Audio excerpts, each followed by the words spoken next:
planner, trainer, the executor. That's what we were looking into. So last week we looked into and we saw God as the planner. But today we are going to see God as a master trainer. Now, when we talk about God as a master trainer, let me ask you something. When you send your children for swimming, to learn swimming, to whom do you send? Somebody who knows how to swim, isn't it? If somebody who doesn't know how to swim, you will not send your child there. When you send your son or daughter to a tuition teacher, to whom you will send? You will send to somebody who is an expert in teaching. You are going to learn driving outside. To whom will you go? Somebody who knows how to teach you, train you. In the same way, God has a purpose and a plan. What God does is, you have to reduce a little bit of volume of this, okay? A little bit of volume of this. So what God does is, when God uses his children to be trained by him so that we will be equipped to train others, to lead others, to guide others. Thank you. So, that's where we need to know that training process is never a happy process. Training process is not a process where most of the people will say, wow, thank you. No.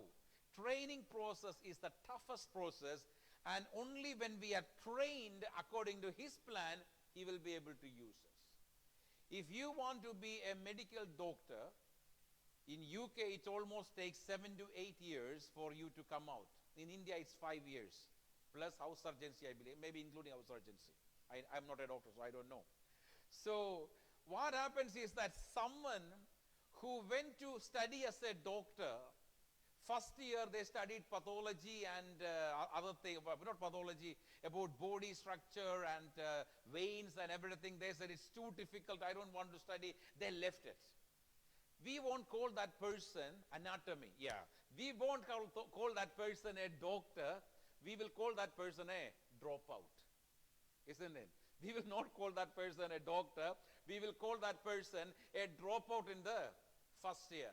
But somebody came to the 4th year and they wrote the exam and they passed in the exam, but they didn't do house surgency. We still won't call that person a doctor. We say the person came close to be a doctor, but still a dropout.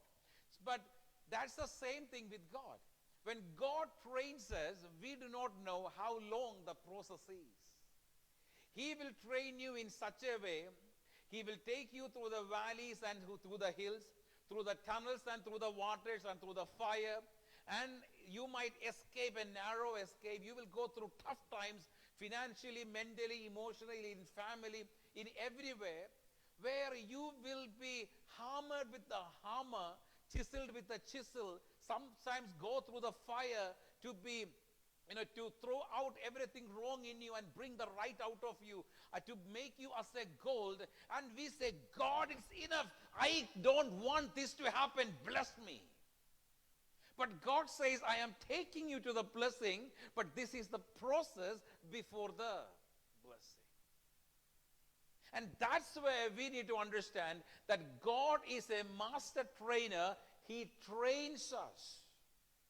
When he trains us, if you rebel against his training, there is nothing special about it. You will not reach where God is taking you. But if you don't rebel against him, what happens? He will make you go through the toughest training in life. But one thing he will do, he will give you the protection, he will give you the provision, he will give you the guidance. And once you are out of training, there you will excel in your life. Excel in your life.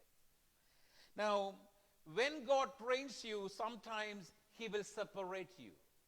Okay? He will separate you. Now, for us, the most valuable thing in our society, not now in this society, but in the previous societies, we always kept family as the most valuable structure in a society. Most valuable. But sometimes God take you out of your own family. How can that happen? No. God is not asking you to run away from the family. But when God uses you sometimes, God will strip you out of family and throw you into a nation somewhere. Like William Carey. And as John Bunyan. And those people who went into Africa to do a mission work. His wife and children were in UK. But he was struggling in India, in China, in Africa. He was a very handsome man with a long nose and William stud. Looking very handsome, the best cricket player in UK. But after a few years in Africa and India and in China, they become like skeleton. But their family was doing well. Wife and children were doing well in England. But he became like a skeleton. When people went to see him, they couldn't understand. They asked him, do you know this person? He said, that is me. Why? Because being in the mission field, trained by God, used for the glory of God, they lost all their handsomeness, the strength, the beauty, the muscles, the skin, everything that they had. But what they are in the training period of God, so that God can equip them and use them for His mission and His purpose. See, we don't understand it. I will say, no, God won't do it. God won't do it. Just imagine, God called Abraham and Sarah. And God said to Abraham and said, Abraham, I want you to leave your father's house, your household, your land, and I want you to go to the land that I'm going to show you. And if Sarai said at that time, Abraham, you go, I'm not coming, what will happen? Sarai will stay back. Abraham will move on. Do you get me? So that's the reason many places that God takes us, people may not be able to follow us. Follow us. Wife, God is taking the wife for a special plan. Husband may not be able to, he may not understand. But later, after some time, because it's God's plan, everyone will understand it is God's plan, and everyone who rejected you also will join with you. In the initial period, you will feel that separation. You will feel that struggle. But what you need to do is that even if no one follows you, you have to follow the Christ. And that's the reason we sing a song. The cross before me, the world behind me. No turning back, no turning back. Not end there.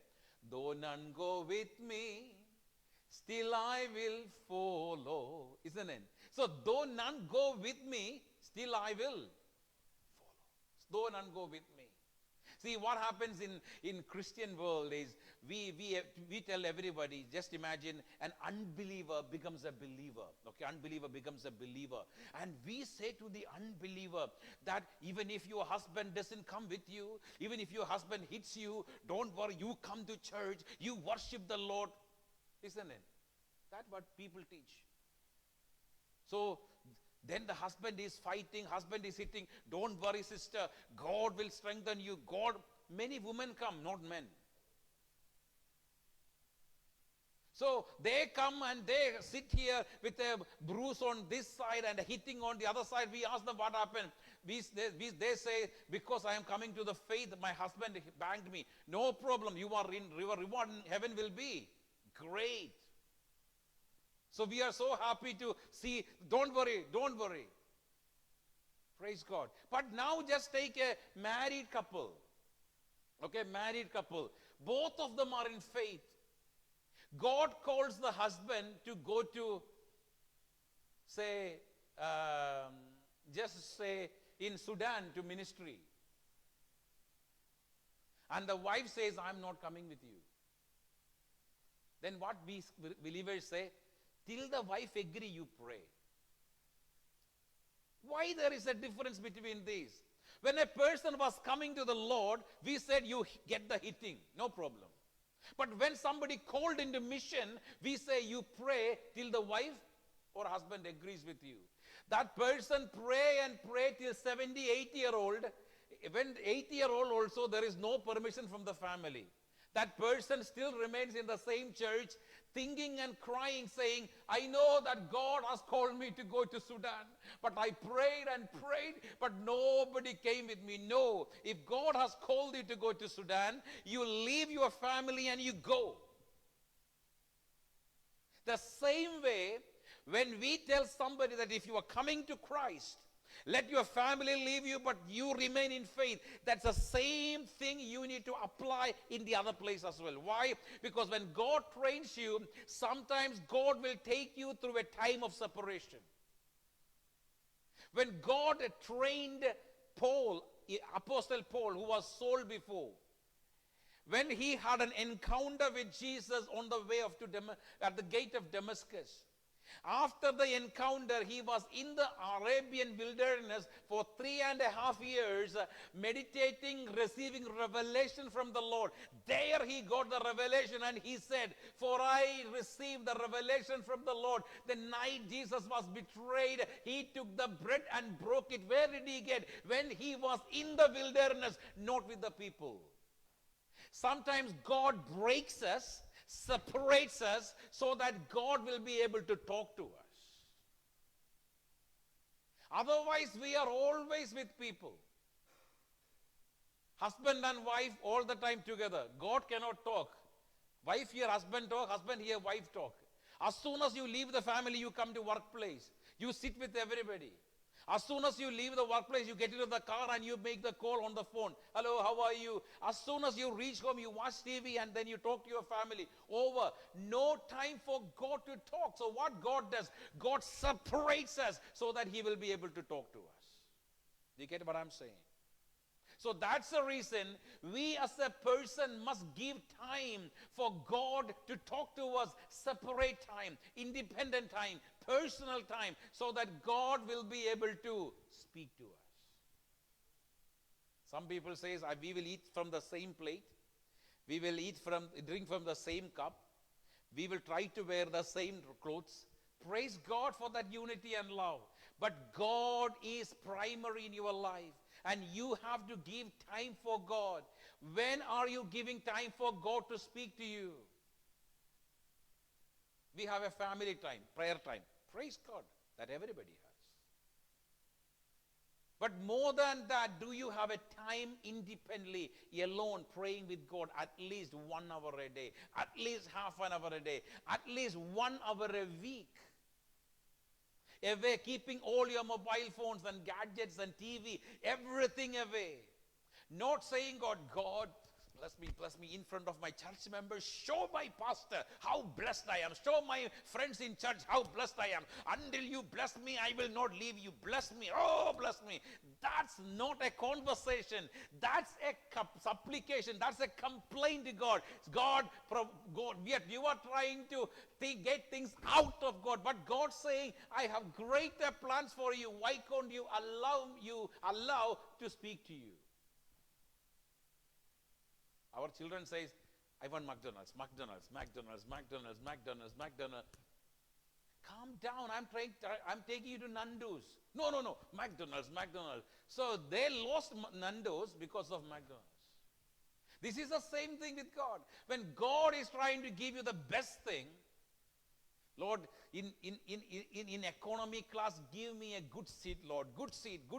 But the Lord says, check your email. I have prepared everything you to travel in the business class. They have given you an offer. Check the email. No, we are not listening. No, Lord, economy class. We got the economy class and traveled. Came back after the trip and looked the email and say, there was a promotion to business class for 20 pounds extra. Lord, you should have shown me earlier. You did not hear what I said. So that's the reason we need to understand. Sometimes God separates us. When God has great purpose and plan in our life, God separates us. Anybody in the Bible you look whom God used mightily, God separated them. Abraham, Jacob, Joseph, Moses, David, Job, everyone, God separated them. God never spoke to them or directed them when they were all together. No, God separated them and trained them up. Moses was separated from everyone and thrown into the wilderness. 40 years he was in the wilderness. Why? Because God was training them. And when he was on the Mount of God, Mount Horeb, Mount of God, there he heard God saying, come here. Why? Because he was alone. He was alone. So that's where we need to understand, when God trains us, many times what God does is God separates us. And he keeps you alone. Secondly, how God trains us, sometimes God abandons you. Will God abandon us? No. But God abandons us to train us. But that doesn't mean God is not with us. He is right next to us. But he will act as he is not around. That's the place we ask the question to God. God, where are you? We don't hear any voice. We don't feel any presence. We don't feel any power of God. No prophets, no revelation, no dreams, nothing. We ask God, God, have you abandoned me? No answer. There we get frustrated. And we think, God is not with me. And the people around you will say, you've been doing this, talking about this for a long time, and God is not with you. If God was with you, this will not happen. God stands on the side, and God is watching every drama, Basi. He is looking at everything that's happening. He is a silent listener to all conversation, and he is watching everything sitting next to us, and he is watching and taking a note of everything, but he is not getting involved. Why? Because you are in the training period. He wants to know, how will you handle it? How will you handle it? We does that with our children, isn't it? We want to know how they will handle some things. We wait and see when they make a real mistake, then we go and help them. Till then, sometimes when we walk on the road with them, we want to see how will they cross the road, how are they going to do it. When they try to run, we hold them and say, no, not like that. Look both left and right, and then you go. And then next time when they go, we wait. Yeah, this time you did right. Always you do like this. Why? We train them up. In the same way God trains us up. Same way God trains us up. So he abandons us. What means he won't speak to us for some time. See, people always think that God spoke to Abraham every day. No, God did not.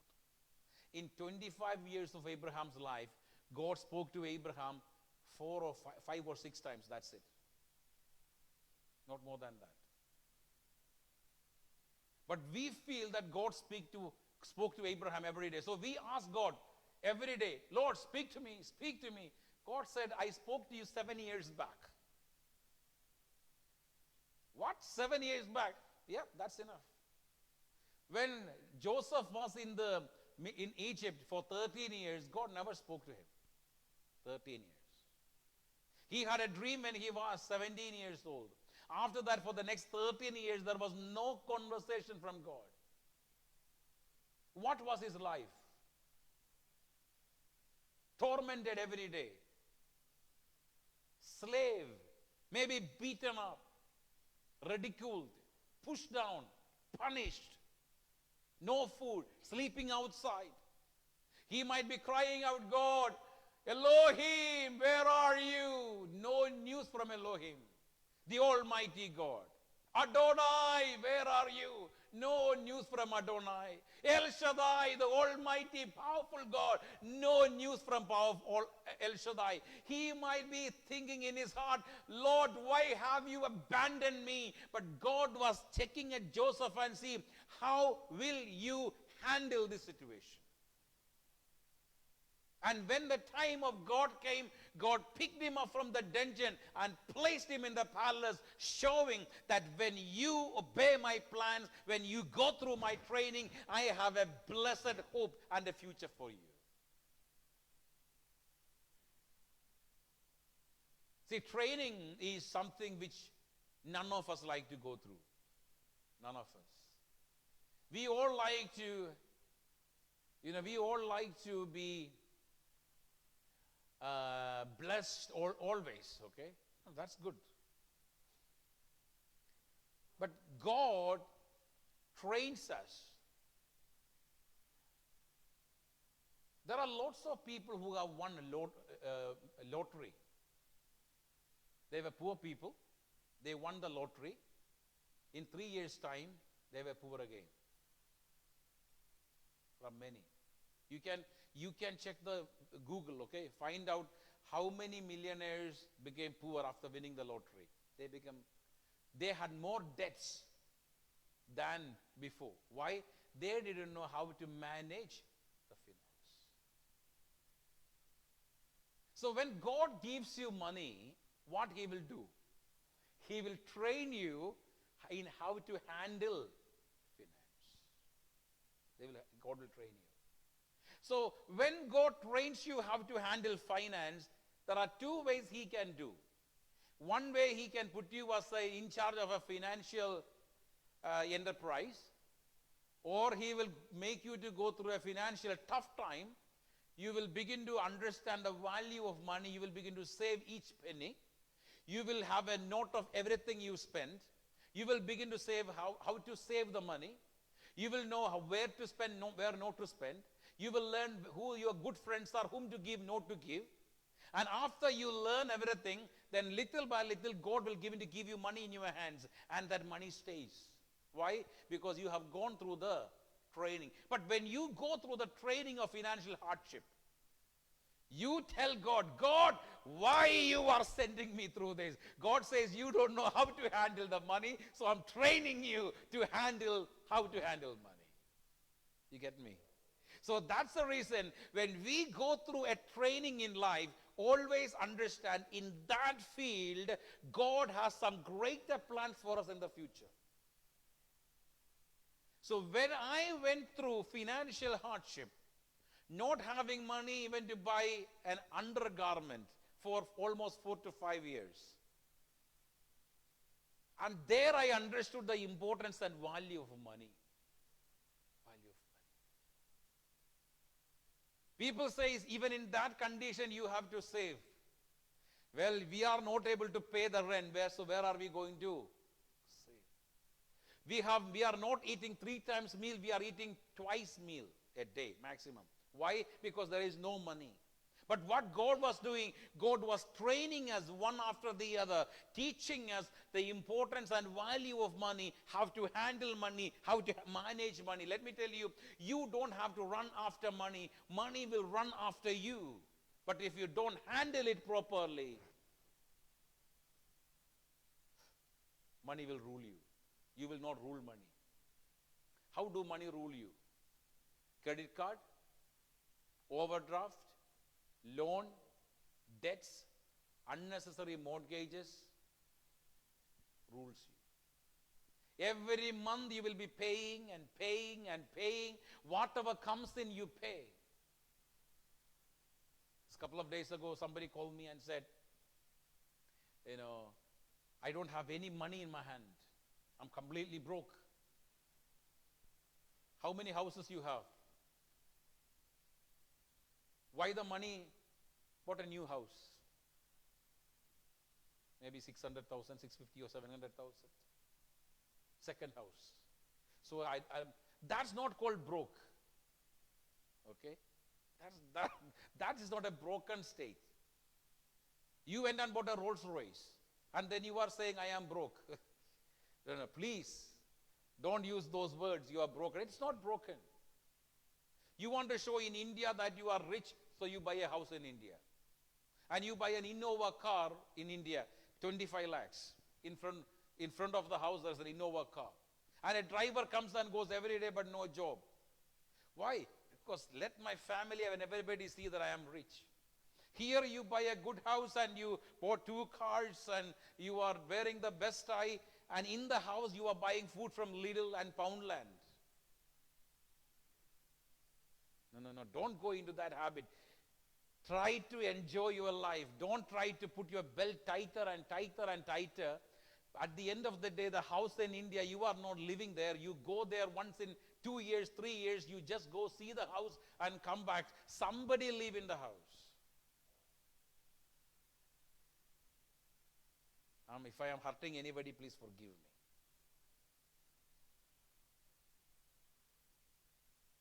If you are deciding to live in UK, buy and build houses here. Otherwise, yeah, I have a house in India. 5 bedroom, 3,500 square feet. Tax itself, more than 1 lakh a year. Oh, what's the benefit? Every year, every 2. You go to India just to stay in that house.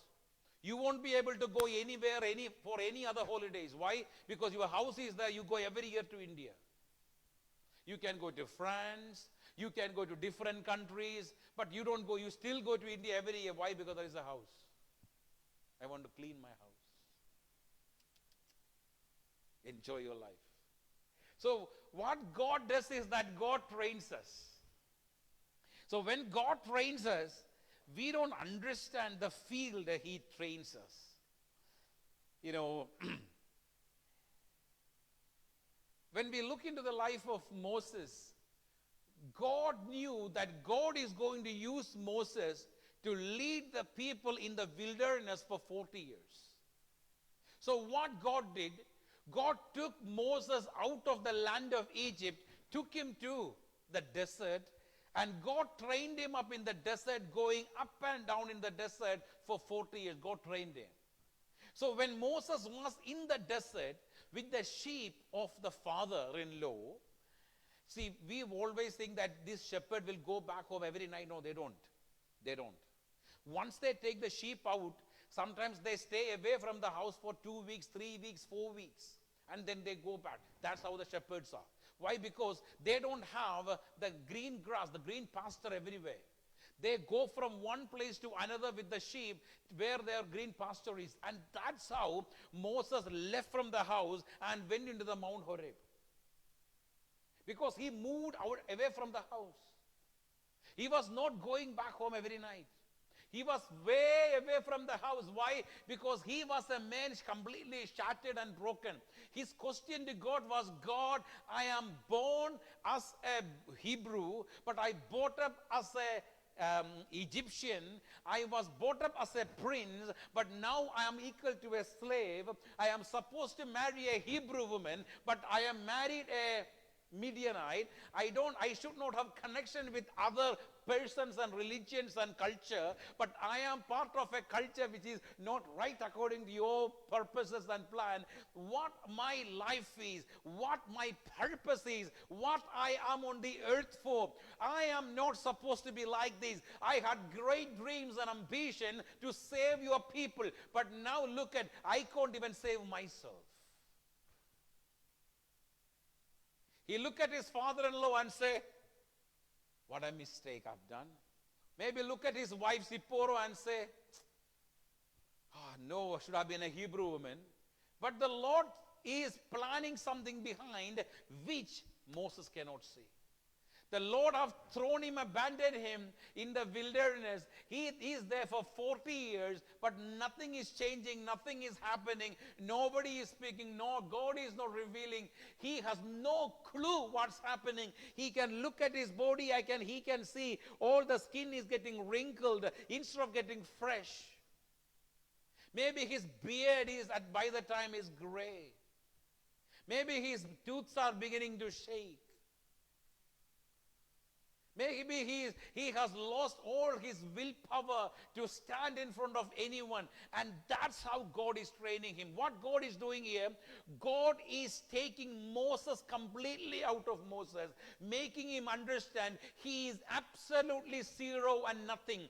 Without he realizing it, God is training him the wilderness, the roots of wilderness, the heat of wilderness, the sand of wilderness. God is training him up in everything, so that when somebody asks later in the future, have you been through the wilderness, he can boldly say, I've been here for 40 years, I have gone up and down, and I know every detail and every inch of this land, so you don't worry, I know how to take care of it.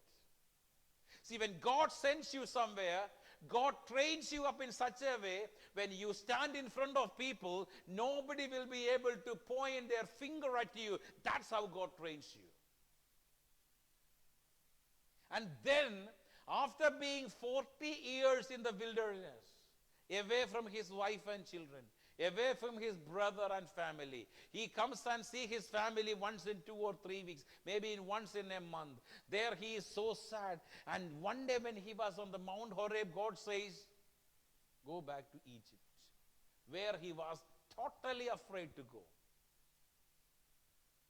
See, when God's training was complete, God said, this is the time to anoint you.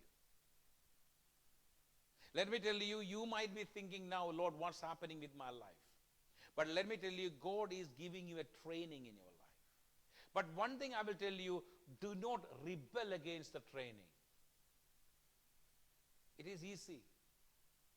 In church, when people are getting trained, they rebel against the pastor. Why this man is like this? This is the worst pastor I have seen. So when you go outside, when you start your own church, you will find the same people there.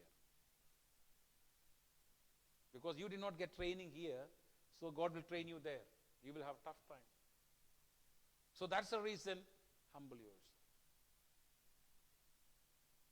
One father was about to write the will of the house. As he was about to write the will of the house, he called his children. And his son got angry with the father, upset with the father. And the son got the father on his legs and dragging him around the house. One time, 2 times. And the father says, what are you doing this to me? I did this to my father once, but now you are doing this to me twice. You know, what we need to know that he dragged his father once around the house for the will. Now his son is dragging him twice around the house for the will. And when his son comes, his son will drag him 3 times around the house. So what we need to know, when God trains us, allow him to train us. Allow him. Submit to God. Surrender to God. When kids are trained for tuition, in tuition and all, okay, maybe you have experience like this. I don't know. Many children have.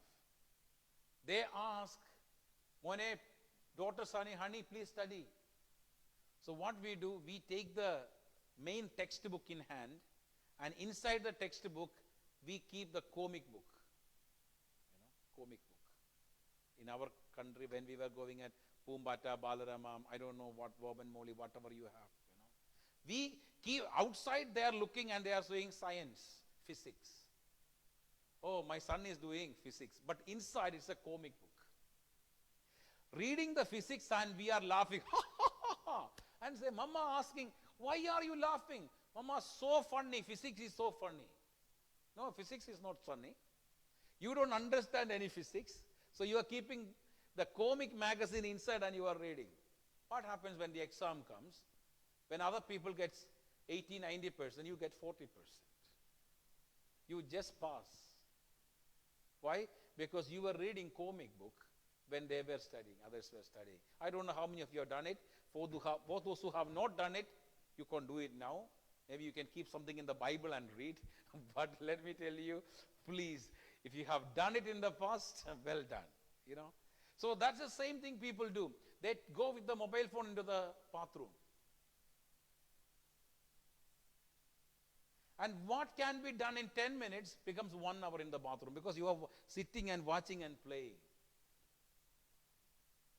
When God trains you, I love to be trained. I love to be trained. I always say at home, we haven't bought a house yet, 22 years in UK.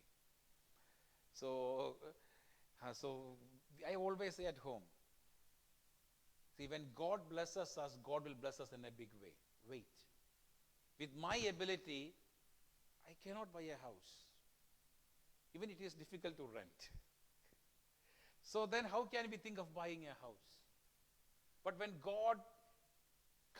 the time of God comes, He will do it. So surrender to Him. Submit to Him. I am not ready to take a mortgage where I have to pay 5,000 pounds when my income is 1,000 pounds. Then all my prayer and my hard work will be, Lord, mortgage is coming, otherwise the bank will take the house. No, I have peace. I can talk to God. I am happy, Lord, thank you, and you have given me a place to stay. But, Lord, I need houses, not house, I need houses. I am not happy with one, I need more. But I am not ready to sacrifice my peace. See, when you have 50 pounds in your hand, don't go and buy something for 500 pounds. Buy something for 20 pounds. Keep the 30 in your hand. Don't show to leave others. Live a life for yourself. Whether you were using Louis Vuitton bag or Michael Kors bag or bag from Primark, nobody bothers. Some people think that when you wear a Louis Vuitton bag and walk through the airport, many people look at you and say, something different. And you are paying for that Louis Vuitton bag from your credit card for 2 years. You bought for 1,300 pounds a small bag like that. When that same kind of bag with same quality is available for 30 pounds outside, you spend 1,500 pounds just for the name. Please, be wise in life. Be wise. Never go for extravaganza life without what you have, without what you don't have. With what you have, live a good life. See, two more things. God doesn't care how hardship that we go through when He trains us. He doesn't care. He doesn't care how many hours you sleep. He doesn't care how many dress you wear. What important to Him is your training. When you are in an army and when you are getting trained in army, you don't wear the best clothes, you wear the army clothes. You sleep in one room itself, there will be 20-25 army people sleeping. And when you go through that training, getting up 5 in the morning, go to bed 10-11 in the night, everybody eat the same food in the same way. Same way.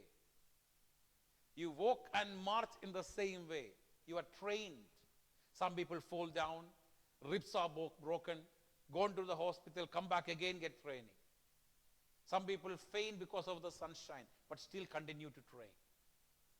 The army people will not come and say, we are so sorry because you fainted so 1 week we are sending you to Switzerland, go and enjoy your holiday. They won't say. They will say, tomorrow morning, stand again. Where you faint again, the next day, stand again. 3rd day, stand again. 4th day, stand again. 7th day, after 5-6 days, you won't faint because you are equipped to withstand the sunshine. You are able to run 100 meters in 20 seconds, 18 seconds. They say, no, you have to do it in 12 seconds. You run harder and train every day. Put oil on your muscles and make your muscles. And you exercise every day. Once you are completing under 12 seconds, you feel, wow, I can do it. Why? Because you are trained for it. That's how God trains. When God trains, God doesn't care about your hardship. What he cares about is the purpose for which you are trained. The greater the purpose is, the tougher the training is. Don't think that you can become an army commander-in-chief in God's kingdom by doing nothing and sitting down and sleeping in a lazy life. You cannot be. God never chooses a person who sleeps, do nothing, lives a lazy life. He chooses someone who is hardworking. Not hardly working, but hardworking. I always say, when you try to employ somebody in your shop or company, or when you want to promote somebody, whom will you promote? Somebody who's obedient, somebody who understands the business, somebody who supports you, somebody whom you think ready to be trained, somebody who you think will bring profit to the company. Somebody who rebel against you, don't like you, come late, go early, take 2-hour lunch break, he will never promote. Stay where you are. Thank you. But when you put somebody and that person is ready to be trained, keep an eye on that person. The person is good. God does the same thing. God throw you in every direction. He doesn't care about your hardship. He doesn't care about your cry. He is training you for something greater. The greater the task is, the tougher the training is. And once he has trained you, then he picks you and say, you are ready, go. Then he gives you permission and provision. As I said earlier, permission without provision will not take you anywhere. You need permission and you need provision. I say, Feba, you go to India. She need passport. She need tickets. She need money. Without that, she cannot go. So permission is not enough. Provision is important. So what God does, after his training, he will give you permission, then he will give you provision. And when he mingles both of them together, our life will be blessed. See, many times we look for success. Success. A successful life. What do you mean by a successful life is in your own viewpoint. In your own viewpoint. Our viewpoint is all about success. Success.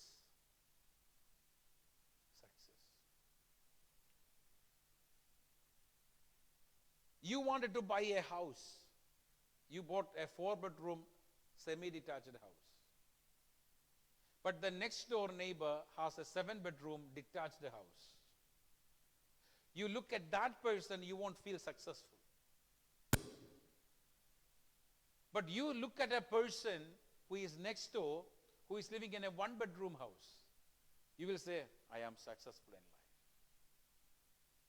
The richest man on the earth, many people look at him and say, I want to be successful like that. Many people don't reach there. Many people look at Amazon and say, we want to have a company like Amazon. Many people don't reach there. That doesn't mean that you are not successful. You have to look at success in the viewpoint of God. If you look at Moses, what was his success? According to the Bible, when we read, we feel like, I'll give another microphone.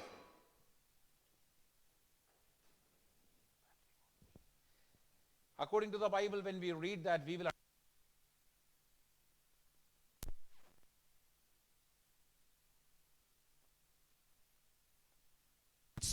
it also comes like Moses' wife and children left him while he was in the ministry.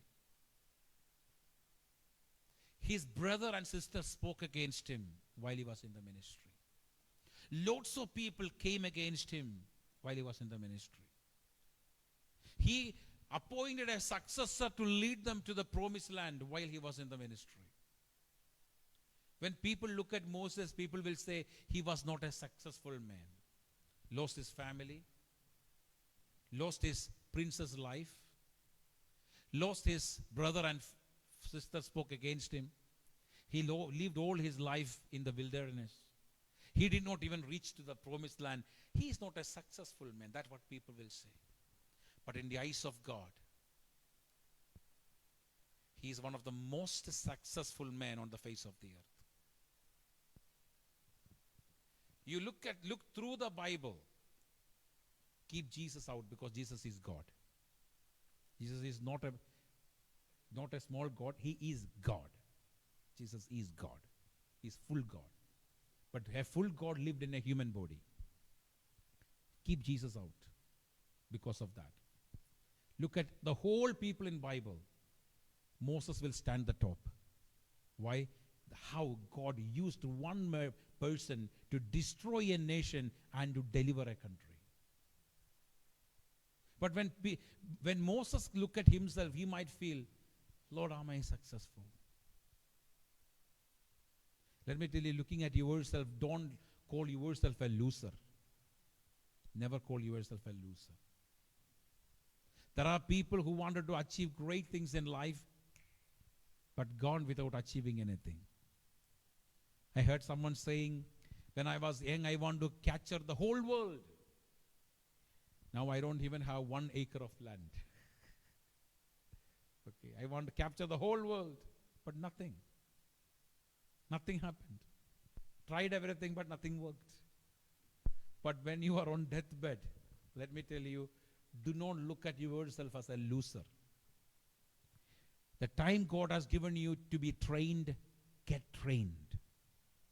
Because God is looking for people who are trained to use in a mighty way in His kingdom.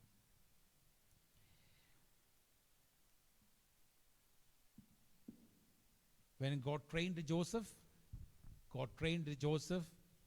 away from the family, separated him, abandoned him. He went through hardship. He went through all troubles and sorrows, pain. His father, almost for 22 years, his father never knew where Joseph was. God never spoke to his father. Look at the turmoil the father has gone through. Father thought Joseph is dead. But God was training Joseph. Because God was training Joseph, God wanted to keep it as a secret even to his father. Sometimes God will not reveal things to us in advance. Why? Because God is training us for something greater. For God, our training for the greater purpose is more essential than keeping us happy and informed. When we plan for something, I will always say this, I will always understood in life. I have a thing that I disclose all my plans and purpose and everything about me to everybody. That I am. And I found that's a big mistake. I go and tell Sisi everything. If I see Manish, I will tell everything to Manish. I say Chinnu, I tell to Chinnu. Then I said Lijo, I say everything to Lijo. I understood in life, one thing in life, when God asks you to do something, keep it to yourself. Unless God asks you to reveal to somebody, keep it to yourself. And when God asks you to reveal, yes, there are some people who are trustworthy, but most of the people are not trustworthy. The moment you say you have a plan, people will pray against the plan.